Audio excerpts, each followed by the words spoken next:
का उसमें। चलिए, अब आज अपन जो जिनवाणी स्तुति प्रति महीने है ना, हर महीने बदलते हैं। वैसे तो 1 तारीख को नहीं ले लेते हैं, लेकिन इस बार रविवार पास में ही था तो आज से ही वो बदलेंगे।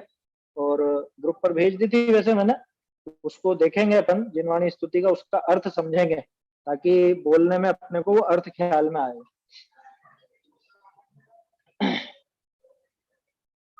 ये भी भागचंद जी की है ना। अभी 2-4 और बच रही है भागचंद जी की, तो लगभग इस वर्ष में भागचंद जी की पूरी अपने को उपलब्ध हो जाएगी। इसमें है ना ये वाली पुस्तक में, जिनवाणी वाली, क्या है पेज नंबर 88 या 98? अच्छा 98। क्या नाम है किताब का इसका? जिनवाणी वंदना नाम से एक पुस्तक है जिसमें ये 98 नंबर पेज पर है। नहीं तो भागचंद जी का भागचंद भजन सौरभ है, उसमें भी मिल जाएगी।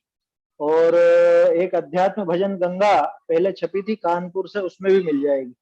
और नहीं तो ये तो टाइप करके अपन ने कर ही लिए यहाँ पर। अच्छी है, छोटी सी है बिल्कुल, बड़ी नहीं है, 4 लाइनें कुल है, 5 लाइनें। बोलते हैं पहले। ताकि तो वाणी में हो निज स्वपर प्रकाशक ज्ञान, ताकि तो वाणी में हो निज स्वपर प्रकाशक ज्ञान। एक ही भाव भये जड़ चेतन तिन की करत पिछान, एक ही भाव भये जड़ चेतन तिन की करत पिछान।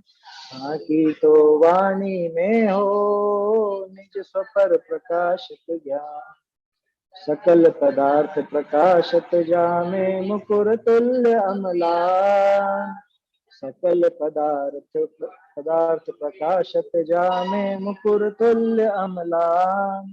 ताकि तो वाणी में हो निज स्वपर प्रकाशक ज्ञान, जग चूड़ामणि शिव भय ते ही जिनकी नो सरधान, जग चूड़ामणि शिव भय ते ही जिनकी नो सरधान। ताकि तो वाणी में हो निज स्वपर प्रकाशक ज्ञान, भागचंद बुध जन ताही को निश दिन करत बखान, भागचंद बुध जन ताही को निश दिन करत बखान। ताकि तो वाणी में हो निज स्वपर प्रकाशक ज्ञान। बहुत से लोगों ने पहली बार ही सुनी होगी है ना, लेकिन जान करके अपन ये ऐसी जिनवाणी स्तुति ले रहे हैं ताकि हाँ मतलब मालूम तो पड़े कि भाई ये भी है। क्रम से जो ज्यादातर प्रसिद्ध है, प्रचलित है, वो तो सभी को याद रहती है, लेकिन ये भी उन्हीं भागचंद जी द्वारा रचित है और बहुत अच्छे भाव है इसके। वास्तव में जिनवाणी स्तुति जब अपन बोलते हैं तो जिनवाणी की स्तुति कर क्यों रहे हैं, ऐसा क्या बताया जिनवाणी में, क्या चीज मालूम पड़ी, उस बात की महिमा आनी चाहिए ना, वो इस भजन में अपने को देखने को मिलती। देखते हैं। ताकि तो वाणी में हो, हे प्रभु आपकी जो वाणी है, ताकि मतलब तुम्हारी, आपकी, आपकी इस वाणी में क्या होता है कि निज स्वपर प्रकाशक ज्ञान। अभी पहली लाइन में प्रयोग देखो आप, निज का ज्ञान भी होता है और स्वपर प्रकाशक ज्ञान भी हो। हाँ, जैसा आप परभास वे को बोलते हैं वही है, लेकिन यहाँ पे निज अलग जोड़ा और निज स्वपर प्रकाशक ज्ञान, 2-3 तरह से अर्थ ले सकते हैं। सबसे पहली बात तो निज का ज्ञान होता है, अपना स्वयं का ज्ञान हो। दूसरा कि स्व और पर का प्रकाशन जो करता है ऐसा वो ज्ञान, उस ज्ञान स्वरूप का अपने को ज्ञान हो। तीसरी बात कि मेरा खुद का वो स्वपर प्रकाशक ज्ञान है, भगवान के केवल ज्ञान की बात नहीं है, मेरा खुद का ज्ञान ऐसा स्पष्ट और सम्यक हो जाता है कि स्व का स्वरूप क्या और पर का स्वरूप क्या, ऐसा पूरा प्रकाशन मेरे खुद के ज्ञान में भी होने लगा। ठीक है, देखो ये तो टेक वाली लाइन है, मतलब हर एक छंद के साथ बोलना है। एक ही भाव भय जड़ चेतन, अनादिकाल से एक ही भाव हो रहे हैं। एक ही भाव का मतलब एक में एक हो रहे हैं, एक रूप हो रहे हैं। पता ही नहीं पड़ता है कि मैं जड़ हूं कि चेतन हूं, ये शरीर ही मैं खुद को समझने लगता हूँ कि आत्मा और ये शरीर ये दोनों भिन्न भिन्न अलग अलग है, पता ही नहीं चलता, ऐसे एक में एक हो रहे हैं बिल्कुल, क्या अनादिकाल से। तभी तो इस जीव को भ्रम खड़ा होता है। जैसे दूध और पानी, वो गाय के थन में से जब दूध निकला तो वहां पे पानी के साथ ही निकला है ना, वो अलग से जो पानी मिलाया जाता है उसकी बात नहीं कर रहे हैं। जो गाय के थन में से दूध निकल के आया है, माने जहां से दूध बना है वहीं से वो पानी सहित है, उसमें उतना पानी है, दूध और पानी एक साथ है, तो ऐसा लगता है कि ये तो पूरा दूध ही है, जबकि उसमें पानी अलग है और दूध अलग है। और ज्ञानी उस बात को जानते हैं, है ना। महिलाएं सब जानती हैं कि दूध को अपन ओटाएंगे तो पानी पानी तो खत्म हो जाएगा और दूध दूध रह जाएगा, जाड़ा जाड़ा दूध बचेगा। तो ऐसे ही अनादिकाल से एक ही भाव भय जड़ चेतन, ये जड़, ये पुद्गल और चेतन में स्वयं, ये एक ही भाव हुए। एक ही भाव कहाँ हुए कि एक क्षेत्र अवगाह संबंध रहा, ये तो बाहर में रहा जो रहा, लेकिन मेरी मान्यता में एक ही भाव हुआ। मैंने जड़ और चेतन को एक साथ एक जैसा मान लिया, एक समान मान लिया, एक ही मान लिया। तिनकी करत पिछान। अब जिनवाणी क्या करती कि जिनवाणी ये जड़ और चेतन को भिन्न भिन्न दिखा देती है, समझ में। तो पुद्गल क्या है और जीव क्या है, इन दोनों की भिन्नता हमको जिनवाणी के माध्यम से पता चलती है। मुझे ये पता चलता है कि मैं कौन हूं, है ना, और मुझे ये भी पता चलता है कि जिसको मैं कहता हूं वास्तव में वो तो मैं नहीं हूं। इस शरीर को अनादिकाल से मैं समझता आया, खुद को समझता आया वैसा, लेकिन मैं तो वैसा नहीं हूं। तो ऐसी पहचान कौन कराता? ये जिनवाणी है जो कराती। इसलिए जिनवाणी की महिमा होनी चाहिए, इसलिए जिनवाणी की हम स्तुति करते हैं। एक ही भाव भय जड़ चेतन, तिनकी करत पिछान, उनकी पहचान करा देती। और देखो, सकल पदार्थ प्रकाशत जामे, सारे पदार्थ, जगत के सब पदार्थ, है ना, चाहे जीव हो, पुद्गल हो, धर्म धर्म आकाश काल, ये 6 द्रव्य हो, अथवा वो जीव अजीव आश्रव बंध आदि 7 तत्व हो या 9 पदार्थ हो, अथवा इस 3 लोक में जो भी चीजें जिनके बारे में वर्णन आता है, चाहे वो स्वर्ग हो, नरक हो, है ना, और द्वीप समुद्र वगैरह की रचना हो, वो सारी चीजें सकल पदार्थ प्रकाशत जामे, कि जिसमें ये सकल पदार्थ, सारे के सारे पदार्थ प्रकाशित होते हैं। कैसे होते हैं? मुकुर तुल्य अम्लान। मुकुर माने, हाँ, मुकुर माने दर्पण।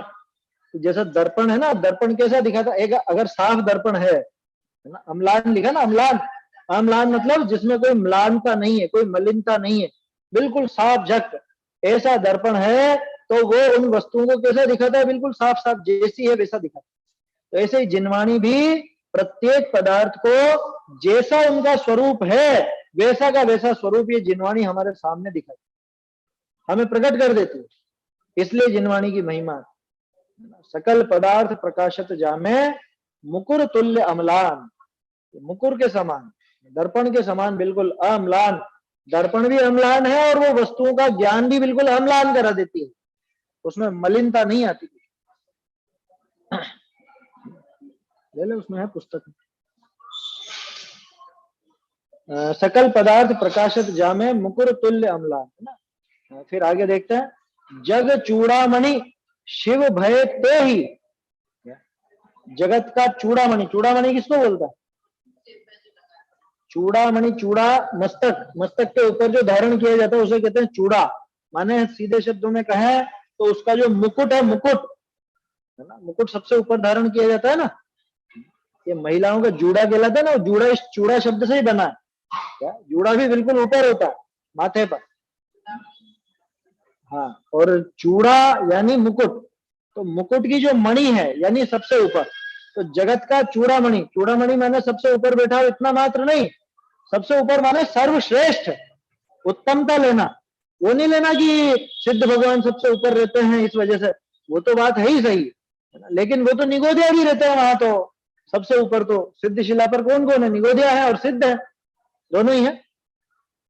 तो जग चूड़ामणि, जो अपन उत्तम कहते हैं ना, लोक में उत्तम, कि जगत के चूड़ामणि, जगत में सर्वश्रेष्ठ शिव, शिव माने, शिव माने कल्याणकारी, मंगल स्वरूप, सुखी, वो सब शिव कहलाते।